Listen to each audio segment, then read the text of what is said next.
할렐루야, 사랑하는 성도 여러분, 다시 만나서 반갑습니다. 오늘 우리가 볼 말씀은 요한복음 16장 5절로 13절입니다.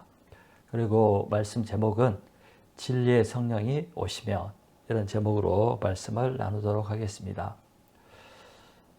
기독교 신학에서 어떤 신학자들이 주장하는 신학 사상이 있는데 이신론이라는 사상이 있습니다. 이신론. 영어로 deism 그러는데, 이 사상은 하나님께서 태초에 천지를 창조하신 다음에 시스템을 만들어 놓고 자동으로 돌아가도록 한 다음에 자신은 멀리 떨어져서 관여하지 않고 있다는 그런 사상입니다. 예를 들어서 옛날 태엽 시계가 있는데, 태엽 시계를 감아놓으면 시계가 자동으로 이렇게 돌아가지 않습니까? 그렇듯이 하나님은 천지를 그런 시스템으로 만들어 놓고 자동으로 돌아가도록 해놓고 자기는 멀리 떨어져서 관여하지 않고 있다는 것입니다. 인간 역사에도 관여하지 않고 인간의 삶에도 관여하지 않고 내버려둔 그런 것을 이신론이라고 그렇게 얘기합니다. 이런 사상에는 하나님께서 인간을 얼마나 사랑하시는지, 또 인간에게 얼마나 관심을 두시고 또 인간들의 역사와 삶을 도와주시고 이끌어 주시는지, 그런 하나님의 사랑과 관심이 전혀 나타나 있지 않습니다. 그런데 우리가 아는 하나님은 그런 하나님이 아니시죠. 천지를 창조하신 하나님, 그리고 특별히 하나님의 형상을 따라서 만든 우리 인간들을 하나님은 내버려 두지 않고 지금도 돌보시고 지금도 사랑하시고 지금도 이끌어 주시는, 관여하시는 그런 분입니다. 특별히 하나님의 인간을 향한 사랑은 그 아들을 이 땅에 보내시고 우리를 대신해서 죽게 하신, 거기에 하나님의 사랑이 나타나 있습니다. 그리고 이 하나님은 지금도 우리를 돌보시고 간섭하시고 또 이끌어 주시는 아버지와 같은 그런 분이십니다. 하나님의 사랑과 또 예수님의 사랑과 그 자비는 오늘 본문에 나오는 보혜사를 보내주신 것에도 잘 나타나 있습니다. 7절 하반절을 보시기 바랍니다. 7절 하반절. 내가 떠나가지 아니하면 보혜사가 너희에게로 오시지 아니할 것이요 가면 내가 그를 너희에게로 보내리니. 그래서 보혜사를 보내시겠다고 예수님께서 약속을 했습니다. 그런데 우리가 지금 보고 있는 15장, 16장에는 이 보혜사라는 이름이 자꾸 반복되어서 나오고 있습니다. 보혜사라는 뜻이 무엇인지 제가 여러 번 말씀을 드렸습니다. 보혜사는 함께 있는 자, 또 옆에서 도와주는 자, 또 변호사, 또 카운셀러, 상담사, 이렇게 나와 있습니다. 쉽게 말하면 옆에서 우리를 도와주고 변호해주고 이끌어주고 함께 해주는 그런 분이라는 것입니다. 예수님은 제 아들에게 보혜사가 되어 주셨습니다. 제 아들을 돌보시고 또 필요를 채워주시고 또 보호해 주시고 이끌어 주셨잖아요. 그래서 예수님은 제 아들에게 보혜사였습니다. 그런데 이제 예수님께서 제 아들을 떠나게 된 것이죠. 제 아들을 그대로 예수님이 떠나고 그대로 내버려 둔다면 제 아들은 보혜사가 없어지는 것입니다. 그래서 예수님께서 제 아들에게 내가 떠나면 다른 보혜사를 보내주겠다, 이 보혜사를 기다리라, 이렇게 말씀을 하신 것입니다. 그러면 예수님께서 자기 대신에 보내주시는 보혜사가 누구입니까? 그분이 바로 성령님, 성령 하나님이십니다. 사도행전 2장을 보면 예수님이 떠나가시고 10일 후에 오순절날 성령님이 제 아들에게 임했습니다. 이 성령님이 바로 예수님이 약속했던 보혜사였습니다. 그래서 이 성령님은 예수님처럼 제 아들과 언제나 함께 하시고 제 아들을 도와주시고 가르치시고 인도해 주시는 그런 일을 예수님처럼 이제 해주시게 됩니다. 신앙생활이라는 것이 바로 이 성령님과 함께하고 동행하고 이 성령님과 함께 사는 생활, 그것이 신앙생활이라고 할 수가 있습니다. 그러면 오늘 본문에서 예수님은 이 보혜사 성령이 오셔서 무슨 일을 하게 되는가? 뭐 여러 가지 많은 일들이 있지만 두 가지를 특별히 말씀을 해주셨습니다. 많은 일들 중에 특별히 두 가지. 오늘 이 두 가지를 살펴보도록 하겠습니다. 첫째, 이 보혜사 성령님이 오시면 하시는 일이 죄와 의와 심판에 대해서 세상을 책망하신다고 말씀하고 있습니다. 자, 8절부터 11절을 읽어보겠습니다. 8절에서 11절. 그가 와서 죄에 대하여 의에 대하여 심판에 대하여 세상을 책망하시리라. 죄에 대하여라 함은 그들이 나를 믿지 아니하며 의에 대하여라 함은 내가 아버지께로 가니 너희가 다시 나를 보지 못하며 심판에 대하여라 함은 이 세상 임금이 심판을 받았습니다. 세 가지 일이 있는데 세 가지를 책망하신다고 말씀하셨습니다. 그런데 이 예수님이 가장 먼저 하는 일이 바로 책망이라는 것입니다. 책망. 책망은 꾸짖는 거죠. 책망이라는 것은 어떤 사람이 잘못하고 있는 거, 또 잘못된 거, 이것을 잘못되었다고, 틀렸다고, 그렇게 하면 안 된다고 말하는 거, 그것이 바로 꾸짖고 책망하는 것입니다. 근데 세상에는 정말 잘못된 것이 많죠. 또 잘못 행하고 있는 것들이 너무나 많습니다. 그걸 우리는 죄라고 말하죠. 그래서 이것을 다른 표현으로 하면 잘못하고 사는 잘못된 사람이 많다는 것입니다. 사람이 그렇게 하니까. 지금 우리가 세상을 보면 그런 모습을 보지 않습니까? 그럼에도 불구하고 세상은 여전히 끊임없이 그런 잘못된 모습으로 이어져 왔습니다. 그런 모습으로 살아오고 있습니다.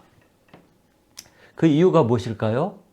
그 이유는 첫 번째는 그것이 잘못이라는 것을, 그게 틀렸다는 것을 모르기 때문에 그렇습니다. 몰라서 그런 경우도 많이 있습니다. 그래서 무엇이 죄인지 정확한 죄의 의미를 알지 못하기 때문에 그렇게 사는 것입니다.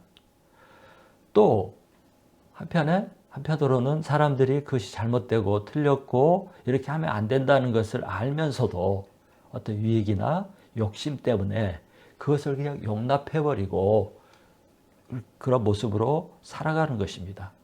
이런 문제가 세상에, 또 세상을 사는 사람들에게 있습니다. 이렇게 잘못된 거, 틀린 거, 잘못 가는 거, 불의한 거, 이것을 해결하는 방법은 바로 누군가가 그것을 틀렸다고, 잘못됐다고 꾸짖는 것입니다. 지적하는 것입니다. 그래서 세상에는 틀렸다고, 잘못되었다고, 불의하다고, 그렇게 하면 안 된다고 꾸짖는 것이 필요합니다. 우리 부모님들은 자식들을 낳고 자식을 사랑하기 때문에 자식이 잘못하면 야단도 치고 그걸 고치도록 체벌도 하고 그렇게 합니다. 그것이 자식을 향한 사랑입니다. 여러분, 히틀러 정권 때, 나치 정권 때 독일 교회가 히틀러를 지지하고 히틀러를 숭배하였습니다. 웃기죠? 그때 보은헤퍼 목사님이 목숨을 걸고 히틀러와 나치의 불의한 것, 잘못된 것을 지적을 했습니다. 결국 그는 이 때문에 순교를 당했습니다. 여러분, 가장 나쁜 지도자는 어떤 지도자가 나쁩니까? 바른 말하는 사람, 옳은 말하는 사람을 그것이 틀렸다고 지적해 주는 사람을 입을 못 열게, 입을 재봉질 해버리는 그런 지도자는 나쁜 지도자입니다. 트집을 잡아서 감옥에 가두고 핍박을 하는 그런 지도자는 나쁜 지도자입니다. 더 나쁜 것은 이런 잘못된 것을 알면서도 사람들이 그 지도자들이나 또 지도자들이라고 자칭하는 사람들이나 또 언론이 입을 다물고 자기 안위만 걱정하고 아무 말도 안 하는 것입니다.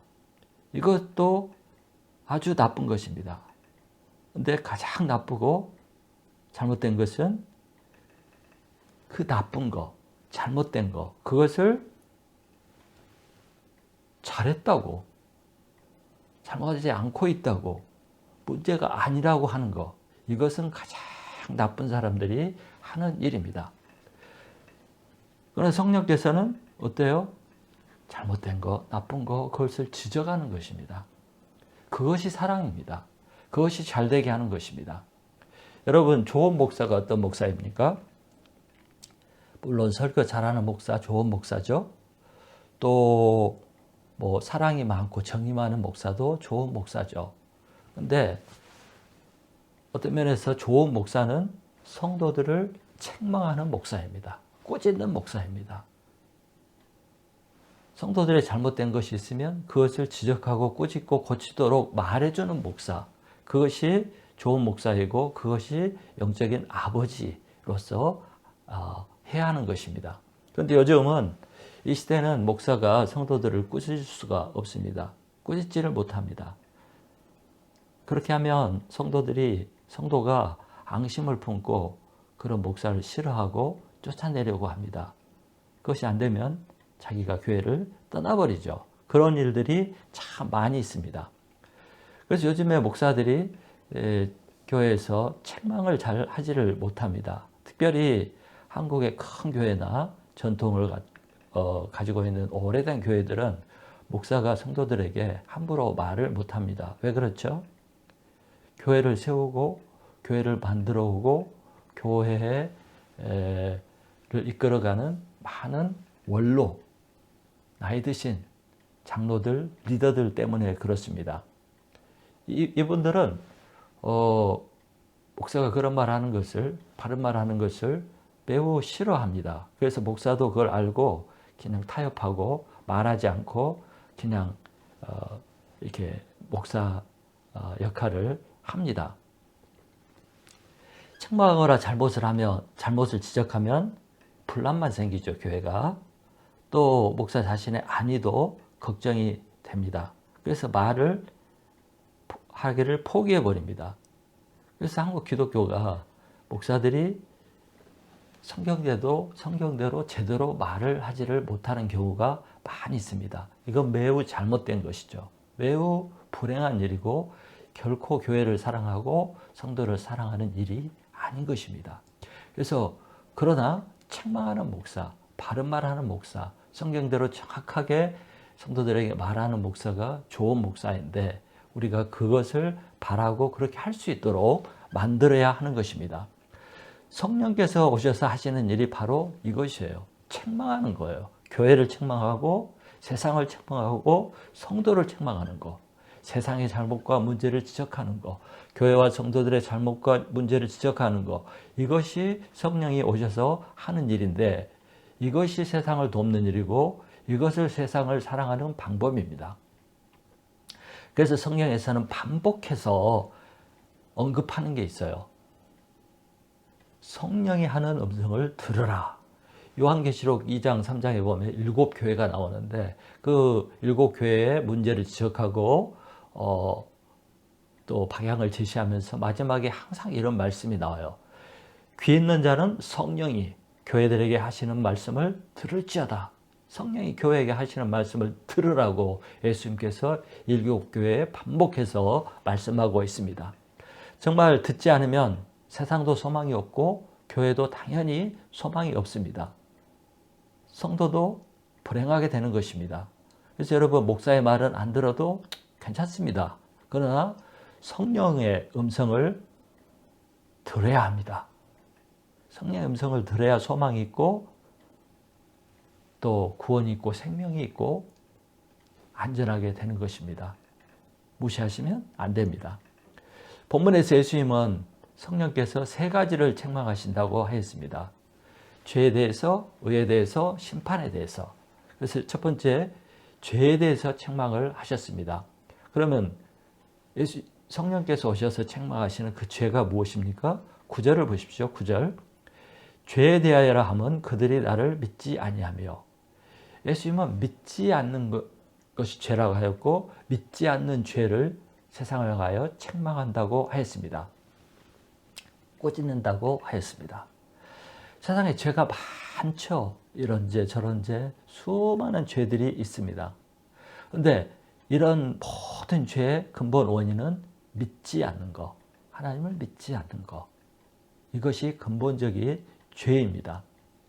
이 죄가 가장 심각한 죄입니다. 살인죄보다도 어떤 죄보다도 더 심각하고 또 심각하게 여기는 죄가 불신의 죄, 믿지 않는 죄, 예수님을 거역하는 죄, 받아들이지 않는 죄, 이것이 심각한 죄인데 이것을 성령이 오셔서 꼬집는다고 말씀하고 있습니다. 유대인들은 예수님을 믿지 않았습니다. 믿지 않을 정도가 아니라 그를 거부하고 결국에 죽였습니다. 그럼에도 불구하고 유대인들은 자기들이 잘못했다고 생각하지를 않았습니다. 그런데 성령님이 오셔가지고 이들의 그 잘못된 거, 이것을 지적하고 이들의 죄를 지적하고 예수님을 부인하고 예수님이 죽인 죄를 깨닫도록 자각하도록 만들어 주신다는 거예요. 그래서 성령이 오셔서 그 일을 했거든요. 그래서 사도행전에 보면 유대인들이 마음에 찔려가지고 형제들아 우리가 어찌할꼬 두려워하고 탄식하는 것을 보게 됩니다. 그로 말미암아 그들이 회개하고 예수님께 돌아오게 되었습니다. 믿게 된 것이죠. 사람들은 그 나쁜 죄를 지은 사람들을 보고 뭐라고 그래요? 나쁜 놈, 죽일 놈, 더러운 놈 이렇게 하면서 미워하고 분노합니다. 그런데 정작 예수님을 믿지 않고 거부하는 자신의 죄에 대해서는 전혀 심각하게 생각하지를 않습니다. 예수를 믿지 않는 것을 죄라고 전혀 생각하지를 않습니다. 그런데 여러분, 믿지 않는 죄보다 큰 죄는 없습니다. 왜요? 다른 죄는 용서받을 길이 있어요. 그러나 믿지 않으면 심판을 받게 되고 지옥에 되고 멸망으로 떨어지게 됩니다. 그래서 세상 죄보다 더 무서운 결과가 믿지 않는 죄의 결과입니다. 여러분, 우리가 신자로서 이 말씀에서 생각해 보아야 될 것은 교회를 다녀도 성도임에도 불구하고 믿음으로 생각하지 않고 믿음으로 말하지 않고 믿음으로 생활하지 않는다면 성령께서 우리를 책망하실 수밖에 없습니다. 믿음으로 하지 않는 것이 다 죄라고 그랬습니다. 그래서 성령님께서 믿음으로 하지 않을 때 기뻐하지 않은 것을 우리에게 알려주십니다. 그래서 성령이 우리를 책망해 주실 때 우리가 비로소 각성을 하게 되고 회개하게 되고 고치게 되고 그래서 바른 신앙생활을 할 수 있기 때문에 성령님이 우리를 책망하시는 것은 너무나 중요합니다. 성령님이 오시면 이 일을 하신다는 거예요. 두 번째, 의에 대해서 책망하신다고 말씀하셨습니다. 10절을 보십시오. 의에 대하여라 함은 내가 아버지께로 가니 너희가 다시 나를 보지 못하며, 의라는 말은 죄가 없는 상태를 말합니다. 그래서 어떤 사람이 의롭다고 어떤 사람이 의롭다 이렇게 우리가 말할 때는 그 사람이 죄의 문제가 완전히 해결되어서 하나님과 올바른 관계를 맺을 때 그 사람을 의롭다고 합니다. 왜냐하면 죄가 있는 사람, 의롭지 못한 사람은 하나님을 만나고 그 관계를 회복할 수 없거든요. 그래서 의라는 것은 정확하게 말하면 죄 문제가 해결이 되고 하나님과 올바른 관계를 맺은 상태, 그것을 의라고 말합니다. 예수님 당시에 유대인들은 예수님을 불의한 자, 의로운 자가 아니라 불의한 자라고 생각을 했습니다. 사기꾼이고 이단의 우두머리고 또 신성을 모독한 악한 죄인이라고 생각을 했습니다. 그래서 죽인 겁니다. 그리고 나서 자기들은 의로운 일을 했다고 생각을 했어요. 왜? 죄인을 심판했기 때문에. 그런데 여러분, 예수님이 부활하시고 오늘 말씀대로 하나님께로 돌아가셨습니다. 그러고 나서 하나님께로부터 용납하심, 그러니까 받아들여졌습니다. 예수님이 불의한 자였다면 하나님이 받아주실 수가 없죠. 하나님께 갈 수가 없는 것입니다. 예수님이 하나님께로부터 이렇게 받아들임을 당하고 또 용납하심을 받고 하나님께로 갈 수 있었다는 것은 예수님이 불의한 자가 아니다, 의롭다는 것을 증명하는 것입니다. 근데 그것이 어떻게 알 수가 있어요? 하나님께 받아들여졌다, 예수님이 의로운 자였다. 이거 어떻게 알 수가 있습니까? 무엇이 그 증거가 됩니까? 바로 성령님이 이 땅에 오신 것. 그것이 예수님이 하나님께 받아들여지고 예수님께서 하나님께로 갔다는 증거가 되는 것입니다. 그렇지 않으면 성령이 오시지를 못하고 오시지를 않죠. 그러니까 예수님이 받아들이고 용납되어지고 하나님께 갔다는 증거가 성령이 예수님을 대신해서 예수님의 약속대로 이 땅에 오신 것, 그것이 증거인 것입니다.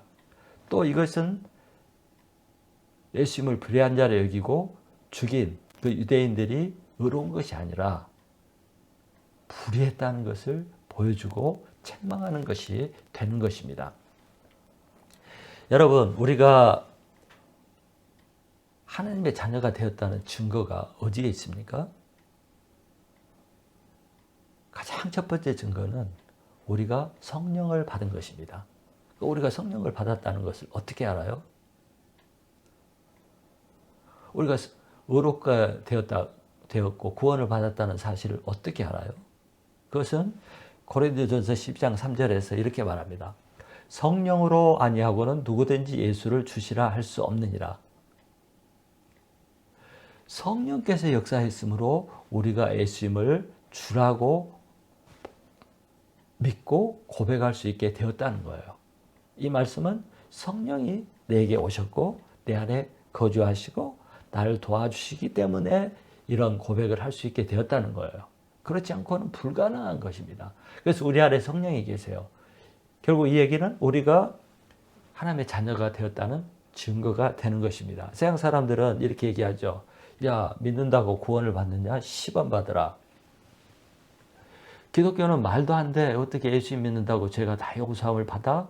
너무 쉬워. 말도 안 돼. 무슨 고행을 하거나 선한 일을 많이 해야 구원을 받지. 믿는다고 어떻게 구원을 받을 수 있냐? 뭐 이렇게 얘기하고 믿지를 않죠. 근데 성령이 우리에게 임했다는 사실이 바로 그들의 생각이 틀렸다는 것을 증거하는 것입니다. 동시에 그들이 잘못됐다는 것을 책망하는 것입니다. 그래서 여러분, 성령이 오시고 성령이 우리와 함께 하시면 우리가 의롭다는 증거가 되고 뿐만 아니라 자기의 노력과 선행과 어떤 이런 것으로 얻은 자기 의를 주장하는 것이 얼마나 잘못된 것인가, 이것을 가르쳐 줍니다. 우리는 절대 우리 행위로나 노력으로나 어떤 것으로도 하나님 앞에 의롭다고 주장할 수가 없고 나 구원해 주세요 할 수가 없는 거예요. 왜? 다 하나님 보실 때는 걸레 같고 하나님 인정할 수 없는 거거든요. 그래서 우리가 믿을 때 하나님의 자녀가 되는데 그 믿음은 성령께서 역사하심으로 갖게 된 것입니다. 그래서 성령 받고 우리가 예수님을 그리스도로 고백했다는 그것이 우리가 의롭다는 것을 증거해 주는 것이고 세상 사람들의 주장은 틀렸다는 것을 말해 주는 것입니다. 세 번째, 성령님은 심판에 대해서 꾸짖는다고 말씀을 했습니다. 11절을 보십시오. 심판에 대하여라 하면 이 세상 임금이 심판을 받았습니다. 성령님이 오셔서 세상에 대해서 가르쳐 주는 것이 있는데 그것은 이 세상 임금이 심판을 받았다고 말하는 것입니다. 세상 임금이 누구예요? 마귀죠. 세상을 지배하고 다스리고 사람들을 지금도 컨트롤하고 지배하는 것이 마귀입니다. 그런데 이 마귀가 심판을 받았다고 말씀하고 있습니다. 그것을 세상에 말한다고 말씀하고 있습니다. 그런데 세상 사람들은 성령의 음성을 듣지 못하기 때문에 마귀가 심판을 받았는지 안 받았는지 모르죠. 그러나 우리 성령의 음성을 듣는 우리 성도들은 마귀가 심판을 이미 받았다는 것을 알고 있습니다. 예수님이 이 땅에 오실 때, 왕으로서 임할 때 벌써 세상은 심판이 시작이 되었습니다. 마귀에 대한 심판이 시작이 되었고, 그 심판의 마지막 행동은 예수님이 십자가를 지고 죽으시고 사흘 만에 부활하신 것입니다. 이로 말미암아 사망 권세와 죄의 권세를 짓밟고 사탄의 머리를 깨고 예수님이 승리하심으로 사탄은 심판을 받게 된 것입니다. 그래서 성령이 오시면 이 세상 임금은 심판을 받아 무기력하게 되었고 무장해제되었고 예수님은 승리했고 우리 성도들은 이 승리를 누리는 삶을 산다는 것을 성령이 선포해 주는 것이에요. 알려주는 거예요. 여러분, 세계에서 미국을 가장 두려워하는 나라가 어느 나라인 줄 아십니까? 중국도 아니고 한국도 아니고 어떤 나라도 아니고 일본입니다. 일본은 미국을 아주 무서워하고 그래서 미국을 아주 잘 따릅니다. 왜 그러냐면 일본이 2차 대전 때 동남아시아, 동북아시아를 무력으로 지배하고 짓밟고 그렇게 하다가 핵폭탄 2방을 미국에서 맞고 항복을 했습니다. 그래서 항복을 했을 때 메가더 장군이 일본에 들어가서 천황을 앞에 놓고 천황의 항복 사인을 받았습니다. 완전 굴복을 당한 것이고 그 이후로 일본은 주권을 빼앗기고 미 군정 하에 지내게 되고 철저하게 미국이 시키는 대로 하는 나라가 되었습니다. 패배를 당하고 굴종을 당하게 된 것입니다. 이후 일본은 미국의 허락 없이는 아무것도 할 수가 없게 되었습니다. 그리고 이후 일본은 미국이 하라고 하면 개처럼 따랐습니다. 지금도 일본은 미국의 허락이 없이는 제대로 할 수 있는 것이 없습니다. 그래서 일본은 지금도 미국의 눈치를 엄청 보고 그 수상들이 미국만 가면 미국 대통령 앞에 가면 살살살살 깁니다. 뭐든지 시키는 대로 합니다. 이것이 바로 패배한 자, 망한 자의 모습이에요. 이것이 바로 마귀의 모습이에요. 마귀는 패배하고 굴종을 당하고 아무것도 할 수 없는 그런 존재가 되었습니다. 이것을 성령께서 오시면 우리들에게 말씀해 주십니다. 이것을 알게 하십니다. 자, 큰 두 번째, 성령이 오시면 하시는 일이 있는데 그것은 성령님께서 진리 가운데로 우리를 인도하시는 일을 하십니다. 자, 13절을 읽어보겠습니다. 13절. 그러나 진리의 성령이 오시면 그가 너희를 모든 진리 가운데로 인도하시리니 그가 스스로 말하지 않고 오직 들은 것을 말하며 장래 일을 너희에게 알리시리라. 먼저 예수님께서 뭐라고 말씀하시냐면 이 성령님을 진리의 성령이라고 말씀하셨어요. The Spirit of Truth. 진리의 성령. 근데 성령이라고 하셨잖아요. 진리의 성령, 성령. 성령이란 말이 거룩한 영이라는 뜻입니다. Holy Spirit, 거룩한 영. 여러분, 영들이 세상에 많이 있어요. 영들이. 왜냐하면 마귀도 영이고 천사도 영이고 하나님도 영이십니다. 영이 세상을 지배하고 세상에 충만한 악이 있습니다. 그런데 세상에서 이 우주에서 거룩한 영은 오직 하나님의 영뿐입니다. 그래서 그분을 성령, 거룩한 영, 홀리 스피릿 이렇게 부릅니다. 왜냐하면 거룩한 존재는 성령밖에 없어요. 하나님밖에 없어요. 그래서 하나님의 영만이 거룩한 영, 성령입니다. 그래서 거룩하다는 말은 더 구체적으로 말하면 다른 것과 구별되어 있다는 거예요. 다른 것과 똑같지 않다는 거예요. 그래서 하나님은 창조주로서 모든 피조물과 구분되어 있습니다. 그래서 거룩한 것입니다.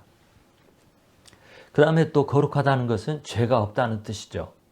하나님 안에는 죄가 없고 거짓도 없고 어둠이 하나도 없습니다.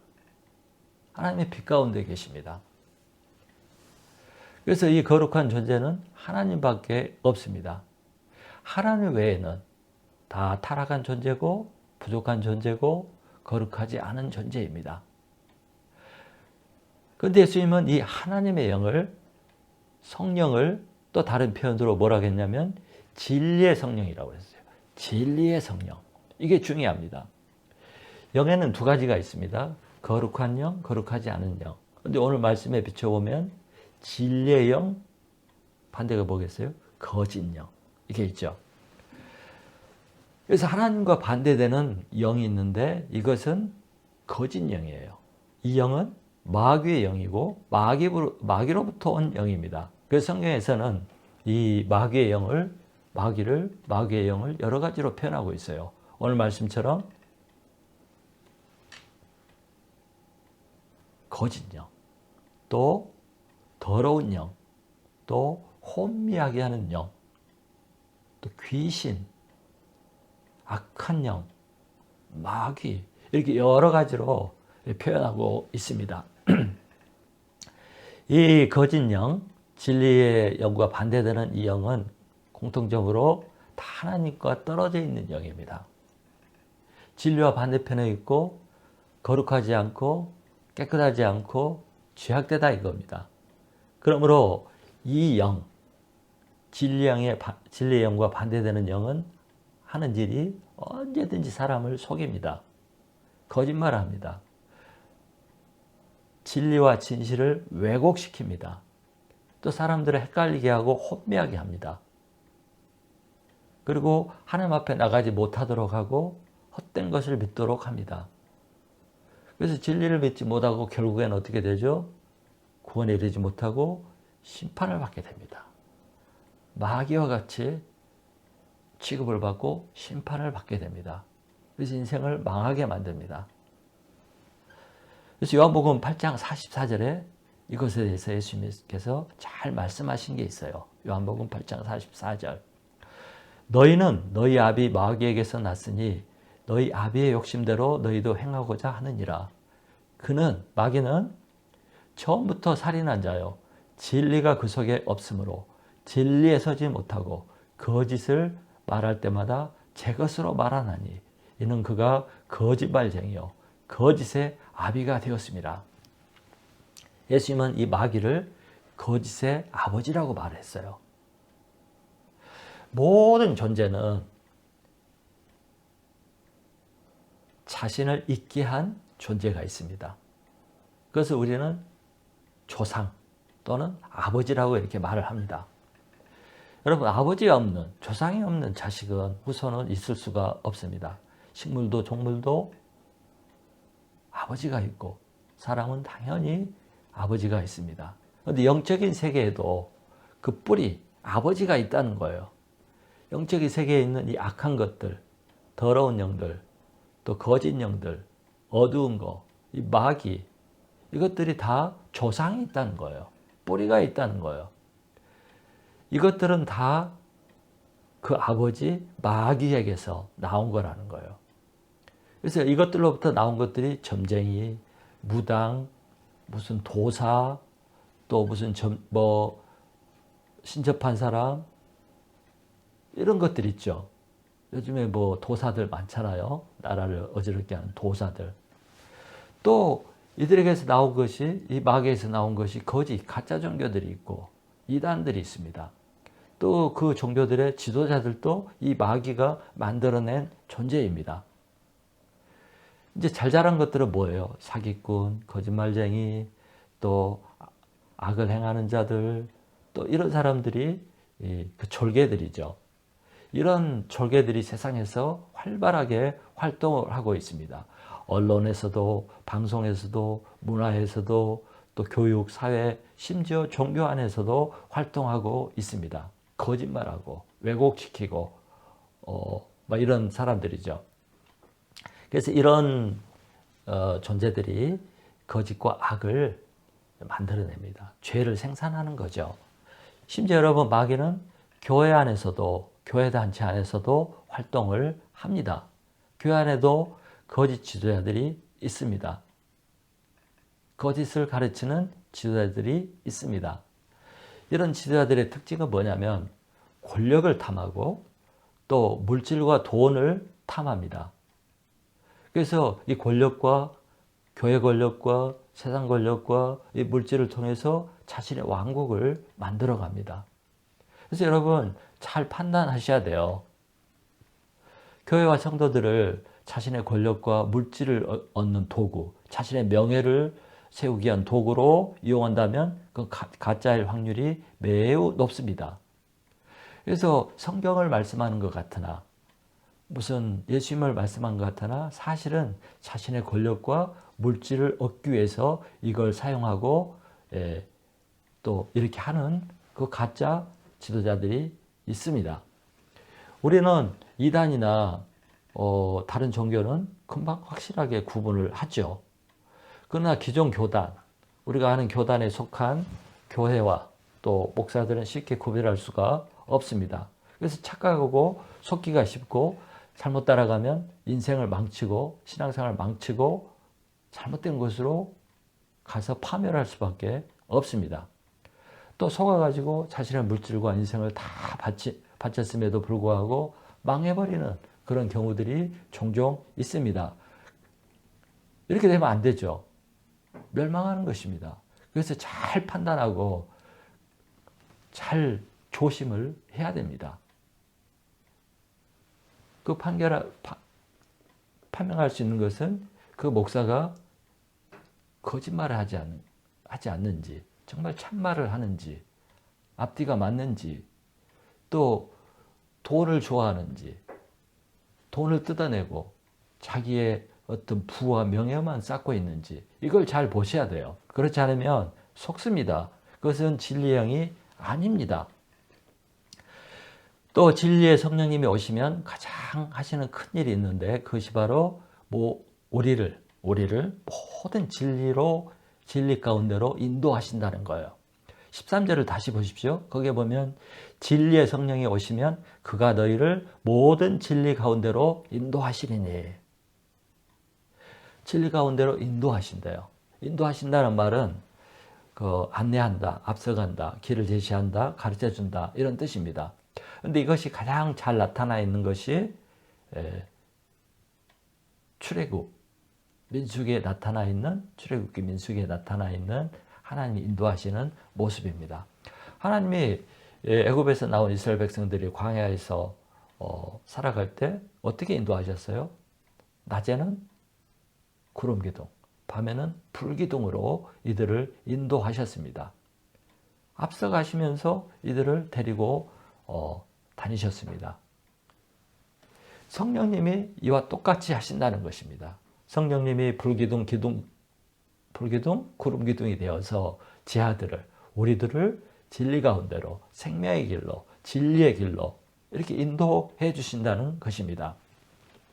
제일 중요한 것은 진리 가운데로 인도하는 거예요. 무슨 부자 되는 길로, 아니면 성공하는 길로, 아니면 명예를 얻는 길로, 출세하는 길로 인도하는 것도 중요하겠지만 가장 중요한 것은 진리 가운데로 인도해 주는 것입니다. 왜냐하면 진리는 예수님이기 때문이고 예수님에게로 인도함을 받아야 우리가 생명을 얻고 구원을 얻기 때문에 그런 것입니다. 예수님이 진리입니다. 그래서 성령님이 이 땅에 오셔서 하시는 가장 우선적이고 중요한 일은 사람들이 예수님을 알고 예수님을 믿도록 하는 것이에요. 예수님께로 인도하는 것입니다. 그래서 성령님이 아니고서는 우리가 예수님께로 인도함을 받을 수도 없고 예수님을 믿을 수도 없고 예수님을 따를 수도 없는 것입니다. 성령이 이 일을 하시는 것이에요. 이것으로 끝나는 것이 아니라 이 성령님은 우리가 살아가는 동안 우리 성도들이 예수님을 더 많이 알고 더 깊이 알고 더 확실히 알고 더 정확하게 알고 또 더 깊은 진리의 세계로 인도하는 일을 하시는데 그것이 성령님이 하시는 일인 것입니다. 그래서 우리가 성령님을 통해서만이 예수 안에 깊이 거할 수가 있는 것입니다. 성령님이 하시는 일의 모든 포커스, 초점은 예수님이에요. 왜냐하면 여기에 구원과 생명이 있기 때문에 그렇습니다. 우리 타락한 우리 인간이 살 수 있는 길은 성령의 인도함을 받고 예수를 믿고 사는 거예요. 그런데 이 혼미한 세상, 이 세상에는 거짓 영, 악한 영, 혼미케 하는 영, 또 세상을 바라보도록 하게 믿고 바라보도록 하는 영, 이런 영들이 가득 차 있습니다. 그래서 성령의 인도함을 받지 못하면 모든 사람들은 잘못된 길, 멸망의 길로 가게 됩니다. 속을 수밖에 없습니다. 방황할 수밖에 없습니다. 망하게 되는 것입니다. 이런 위험한 세상을 살아가는 우리들에게 우리를 참길, 생명의 길로 인도하시고 예수님께로 인도해 주시는 분이 바로 성령님이라는 거예요. 여기서 우리가 생각해 봐야 될 것이 있습니다. 그것은 교회가, 목사가 성도를 예수님께로 인도해야 된다는 거예요. 우리가 예배드리고 말씀 듣고 교제하고 하는 모든 일들이 예수님께로 가야지. 예수님께로 인도함을 받아야지. 그렇지 않으면 아무 소용이 없는 것이 됩니다. 그래서 예수님께로 인도하지 않거나 예수님을 가르치지 않거나 예수님을 주목하게 하지 않는 그런 설교 말씀, 목사, 지도자는 또 그런 교회는 잘못된 교회입니다. 또 예수님보다도 목사를 주목하게 하고 목사를 신격화하고 목사를 떠받들게 하고 목사의 말만 따르도록 한다면 그것은 완전히 잘못된 교회입니다. 잘 생각해 보세요. 그리고 오직 설교가 세상의 출세, 세상의 명예, 세상의 부귀영화, 물질 이런 것에만 초점을 막 맞추고 얘기를 하고 설교를 한다면 그건 성령이 하시는 일이 아니고 그것은 교회가 할 일이 아닙니다. 우리 성령님은 그렇게 하시지 않습니다. 우리 성령님은 오직 포커스가 진리, 예수님입니다. 우리 성령님은 오직 우리를 진리로, 진리 가운데로, 예수님 안으로 인도하시는 분이시기 때문에 그렇습니다.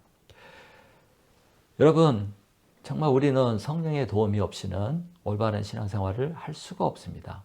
신앙의 성장을 이룰 수도 없습니다. 한마디로 성령님의 도우심이 없이는 우리가 믿음 생활 할 수가 없습니다. 불가능합니다. 우리 생각에는 우리가 하는 것 같지만 성령의 도우심이 없이는 불가능합니다. 그래서 우리는 항상 최선을 다해서 성령의 도우심을 구하고 그의 인도하심을 받고 그를 순종하며 따라야 합니다. 그의 가르침을 받고 그의 책망을 받고 회개하고 돌이키고 그의 인도하심 가르침을 따라갈 때 우리가 예수님을 올바로 따를 수 있고 구원에 이를 수가 있습니다. 그래서 성경에서 예수님이 말씀하시기를 성령을 해방하는 자는 사함을 받지 못한다고 그랬어요. 그 얘기는 무슨 얘기냐면 성령을 거스리고 성령을 따르지 않고 성령의 말씀을 무시하고 성령의 가르침을 받지 않으면 우리가 신앙생활을 할 수 없기 때문에 신앙의 길을 갈 수 없기 때문에 하시는 말씀이에요. 그래서 우리가 어떻게 해야 됩니까? 이 성령님을 존귀하게 여기고 성령님은 마음을 아프게 하지 않고 성령님 말씀에 순종하고 성령님을 사랑하고 이런 자세가 필요하고 이런 자세를 가져야 되는 것입니다. 사랑하는 성도 여러분, 성령님이 오셔서 하시는 일은 우리를 진리 안으로 예수님 안으로 인도하는 것입니다. 그렇지 않는 성령님은 있을 수가 없고 그렇지 않은 가르침이나 그렇지 않은 교회나 그렇지 않은 목사는 잘못된 것입니다. 그래서 우리는 오직 과연 나는 성령의 인도하심을 받고 있는가? 나는 내 안에 계신 성령님, 교회 안에 있는 성령님이 나를 진리 가운데로 인도하고 있는가, 이것을 잘 분별하고 파악해야 됩니다. 항상 우리는 이처럼 소중한 성령님, 사랑스러운 성령님, 고마우신 성령님, 소중한 성령님을 항상 감사하고 인식하고 순종하고 사랑함으로 승리하는 신앙생활 하시기를 간절히 축원합니다.